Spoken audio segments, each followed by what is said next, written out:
Yo, yo, yo, what is going on, guys? It is your boy Optic Scumpy, bringing you another Black Ops 2 gameplay commentary here today on the map Downhill.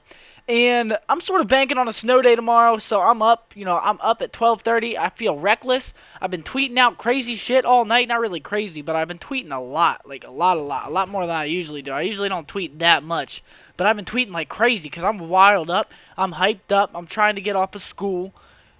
You know, it's my senior year. I'm about 3/4 of the way done, almost. Let's see, what would that be? So you got four quarters, right? And I'm like 5/8. That's how far I am. 5/8 done with my senior year. Now that's pretty surreal to me. So I'm looking to get a snow day off, sit at home, maybe spank it a couple times, give or take. You never know. But I just don't want to go to school tomorrow. And if you're in the northeast region, I think that's where it's supposed to snow.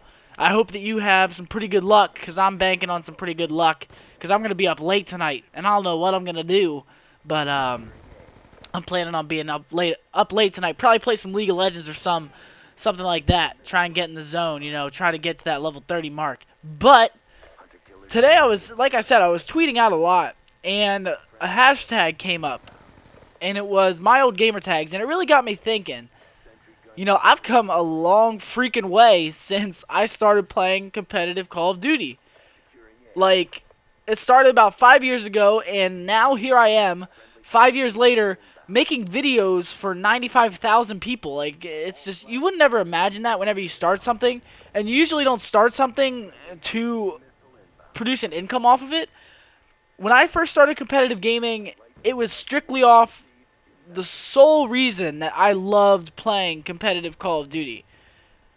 Like, there was no materialistic motives at all whenever I first started playing Call of Duty, because I loved the competition so much, and I still do to this day. I might not like practicing as much because of how stressful it can be and how annoying it can be sometimes, especially when playing online, but I still love it. Whenever I go to an event, it's one of the best, it's one of the most fun weekends of my year. I can hang out with friends every single weekend, but you only get a few select amount of times to, be at an MLG event or be at a COD championship event with thousands, tens of thousands of people watching you play a video game. It's just all surreal, and I never thought it would have came to this point, and Call of Duty is growing. That's the amazing thing. Call of Duty is still in its beginning phases.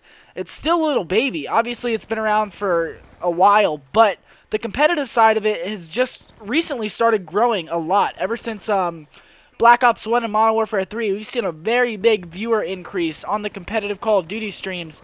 And I think it's all about knowledge at this point. I think that competitive Call of Duty has evolved into a thing that's like really fun to watch, really entertaining to watch if it's the right two teams. Obviously, you don't want to see a blowout. And that's how I usually feel when I'm watching the fucking Dolphins play. But, you don't want to see a blowout. You want to see a close game. And that's why whenever there's two really good teams playing, you're going to see that higher viewership, obviously.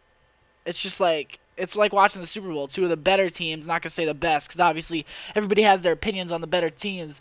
But two, really good teams playing each other, there's going to be higher viewership. And at MLGs in Black Ops 1, we would struggle to break 5 digits. So 10,000, that's what I consider 5 digits. But now, at a local event in UMG, which was about a month and a half ago, maybe, I'm not really sure. I sort of lose track of time. It all molds together, especially with my lifestyle, playing video games and going out on weekends and going to school. It's just, I got so much going on and so much crazy stuff that I'm always on the move and doing something else and just, I'm always busy. But we would struggle to get 10,000 viewers on an MLG stream, one of the biggest organizations for competitive gaming. We would struggle to get 10,000, but then we just had a local LAN in UMG, and it got 64 teams, which is ridiculous. That's almost an MLG event right there, and it got 20,000 viewers in the finals. That's, it's really crazy how much Call of Duty's been growing competitively, and I'm not sure why it has. Obviously, it has something to do with the entertainment value. I'm not sure if people are starting to just figure out about it, the public side of things. And that's really what I'm trying to do with this YouTube. I'm trying to be a very big advocate for competitive gaming. I want to get as many people as I can involved with competitive gaming as I can. Now, obviously, I play a lot of pubs. I post a lot of pubs. But a lot of the times, I try to make the commentary topics related to competitive gaming. I try to intertwine them with the public gameplay match, like this one right here. You know, I'm talking about competitive gaming over a public gameplay, so I can try and get some of the public gameplay viewers to come over and try and catch an interest in competitive, because it started with me like this. I used to love playing public matches, and I did a video on this, how competitive gaming ruined my casual experience. But I used to love, like, really thoroughly enjoy playing public matches. But whenever you get that thrill of playing for thousands of dollars and having that many people watch you at one time, it really does become boring, because, you know, you want that thrill. It's just like a drug addict. Whenever you get that drug, you want that drug again. It's the same way with me and playing competitive Call of Duty. You know, it's only really exciting when there's something on the line, when there are a lot of people watching, when there's a high stake of competition, you know, high stake of money, obviously, like I said. And going back to public matches is just tough. And that's why I'm trying to really make you guys aware that competitive gaming does exist, that it really is out there.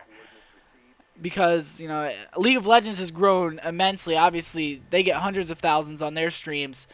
And I think that's still in the early stages, too. Like, that just recently became a really hot trend in the competitive gaming community in League of Legends. It's been out for, like, 3 or 4 years, I think. I'm not really sure on the exact dates of League of Legends, but it has become so much bigger and it has grown so much. And League of Legends is really entertaining to watch. I even think it's more entertaining to watch than Call of Duty, and I'm very biased towards Call of Duty, obviously. But League of Legends just has that casual experience that you can get while you're in a public match, while you're playing inside of the competitive game. Like, whenever you're playing a public match on League of Legends, you're playing the same thing that the professionals are playing. And that's why Call of Duty, I think, is sort of struggling, in a sense. It's not the only reason. There are obviously a couple other reasons. But I think that's what, not really struggling, but not seeing as much growth as League of Legends. Because in our pubs, obviously, there's a lot of stuff that you can use. There's a lot of diversity. There's a lot of variety that is available to players. But in competitive, they strip a lot of that down, and I think Black Ops 2 is doing a really good job of trying to keep all of that inside of the game. It does get a little annoying for competitive players, because, you know, we're used to all the base guns, no akimbo cap 40s, and no thermal LMGs. We're not used to that stuff, because it's never really been incorporated into the competitive scene, but now it's viable and it's actually usable. And I think that just brings an extra sense of entertainment to the viewer. But I don't know. I really went on a tangent. This wasn't even supposed to be the freaking commentary topic today. But I guess I just caught a wave and I freaking rode that shit like a Hawaiian, like Calabunga.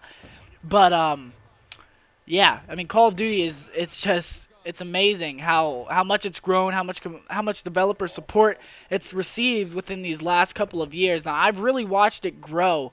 Now, I haven't been around the longest. There have been people around longer than me, but I really have seen it from pretty much the beginning, back in Call of Duty 4. I'm not really sure if Call of Duty 2 had a competitive scene or any Call of Duties previously to that, but I've seen it grow since Call of Duty 4, and that's when I got involved in the Call of Duty community. And that's why I love it so much. I just want to see it grow. It's been doing amazing lately. I have zero complaints about the community. The community's been doing awesome. The only thing that's still in the community, but it's in every community a little bit at least, is immaturity on Twitter. I know sometimes I get immature on Twitter. Like, not immature, but like ruthless, reckless. You go at someone and then you take it personally and then you actually attack them. Like, keep it off of Twitter. It makes the community look bad. Don't flame David Vonderhaar, because then they're not going to do it for us again. They implemented so much competitive stuff. If you sit there and flame him, and you flame him about the pubs, and you get angry with him, he's obviously not going to be as responsive. You just got to be very calm and collected. But obviously some people will never get the memo. It's just the way some people work, I guess. But just be polite. That's all I'm saying. That's one of the biggest things. And even in these Twitch TV chat rooms, be polite. It'll get you a lot further than sitting there being a dick. But if you enjoyed this commentary, guys, make sure you leave a like. Favorite if you really enjoyed it. Comment. Give me any constructive criticism. Anything I can work on. It always helps. Subscribe to my channel if you haven't already. Getting really close to 100,000 subscribers. Let's fucking go. And follow me on Twitter. It'll be in the description to follow me in other stuff. Peace.